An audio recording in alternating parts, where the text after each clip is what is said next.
Lhe direi: Pai, pequei contra o céu e diante de ti.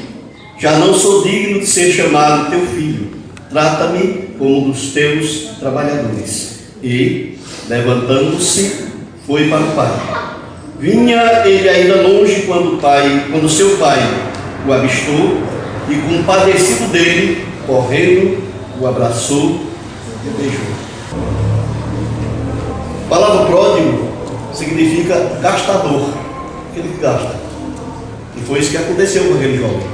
Ele pegou a fortuna que o pai distribuiu, a parte da sua herança, e foi embora para uma terra distante. Eu gosto de chamar para um país sem nome, para o meio dos estranhos, mas como aquele moço tinha muito dinheiro, arranjou novos amigos, mas amigos para gastar com ele. Depois que ele gastou tudo, o texto diz anteriormente que ele ficou sem emprego, sem nada, sem amigos. E ainda mais acrescenta: e ninguém lhe dava nada. Ninguém lhe dava nada.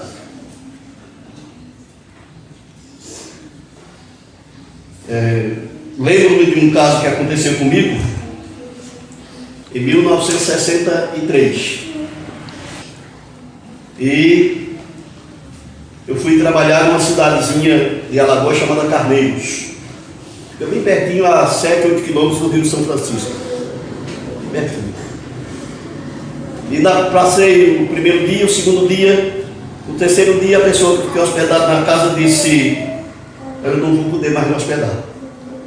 Você procurou outra casa para ficar? Aí eu disse a ele: você não conhece ninguém aqui. Não conhece ninguém. A casa que o pastor me deixou foi a sua. Eu não ficando na sua casa, eu tenho na casa para ficar. Escolheu, sabe, do meu pai. Voltar para a casa do meu pai. Vamos embora. Mas você tem dinheiro? Que tem. Quando eu viajo, eu sempre viajo com o dinheiro da volta. Não é uma lição que nós devemos aprender, não é? Deve viajar sempre com o dinheiro da volta, não é só com a ida, não. Tem comida com fartura. E eu aqui morrendo de fome. Levantar-me-ei, irei ter com meu pai e lhe direi: Pai, pequei contra o céu. Porque o nosso pecado é primeiro contra Deus. Quando nós pecamos contra alguém, é porque nós já pecamos contra Deus. Quando nós pecamos ou maltratamos alguém, é porque nós não servimos e honramos ao nosso Deus. E é interessante que o texto no versículo 19 diz que ele levantou-se. Aliás, versículo 20. Mas interessante que ele achava que o seu pecado era tão grande, é que o seu mal foi tão grande que ele cometeu contra o pai, que não merecia ser chamado filho mais. Pensou o seu irmão mais velho, não é? Oi. Não era mais seu irmão. Esse teu filho que gastou tudo agora voltou. Então, porque esse teu irmão estava perdido e foi achado. Interessante como vira o João, né? Quando a gente lê somente o Evangelho de João, a gente pensa em João, aquele discípulo amor, não é? Aquela coisa toda, é aquele que se reclinava no peito de Jesus. Mas vai ver a vida dele antes, como era, né?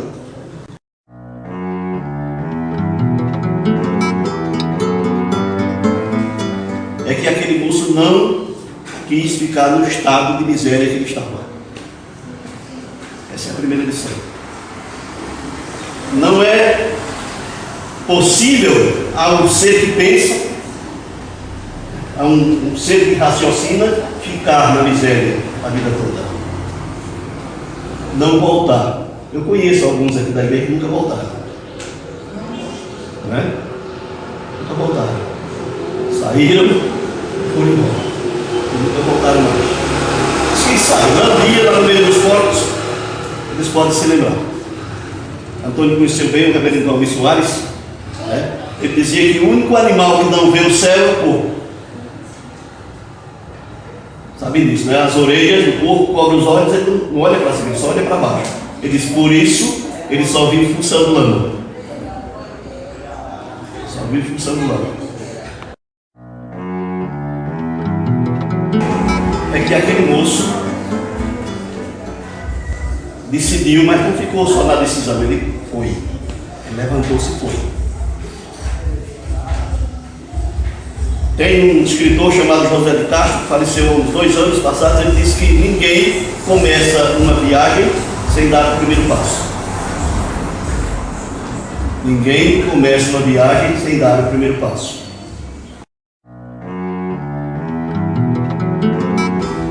É que antes que o moço corresse para o pai, foi o pai quem correu para ele. Enquanto o Júnior estava falando ali, eu me lembrei de um fato, é filosófico esse fato, é que no tempo dos filósofos antigos, na Grécia, eles ficavam no canto e os discípulos iam atrás deles. No tempo de Jesus foi diferente. Jesus foi quem foi atrás dos discípulos. Jesus foi quem chamou, quem foi atrás dos discípulos. Porque esses que estão afastados, dificilmente eles vêm. Isso é um fato raro.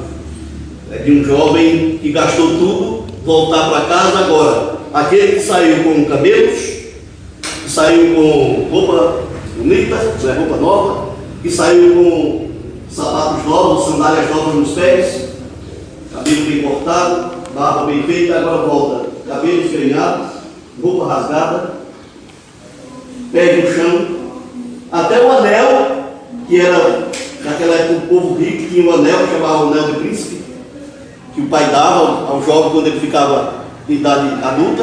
Ele tinha vendido até o anel, não tinha mais nada. Mas o pai deu tudo.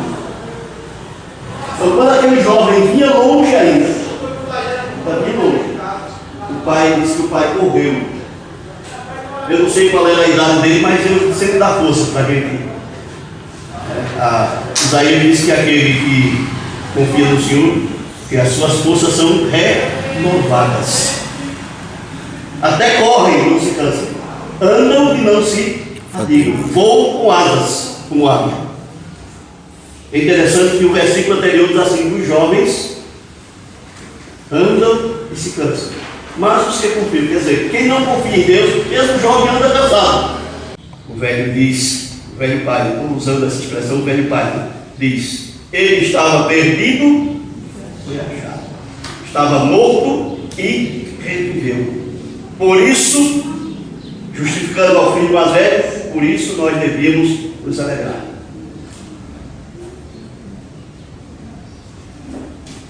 A igreja é o lugar do acolhimento. Eu estava, enquanto o Júnior estava falando ali, eu escrevi aqui duas frases que eu vi escritas por aí, não sei onde, enquanto fazia. A primeira é a seguinte: a igreja é o lugar da cura. A igreja é o lugar da cura. Não significa que nós vamos aqui montar uma tenda de cura. Essa igreja é o lugar da cura de almas. E também a igreja pode orar pelos doentes e eles ficarem curados.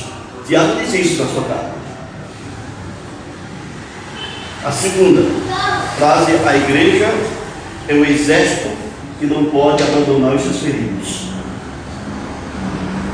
Geralmente o exército, em época de guerra, os que vão ser feridos vão ficando lá. Depois, por isso foi criada a Cruz Vermelha. A Cruz Vermelha sempre está onde tem guerra, porque os feridos que o exército deixa para trás e os mortos, eles enterram os mortos e curam os feridos.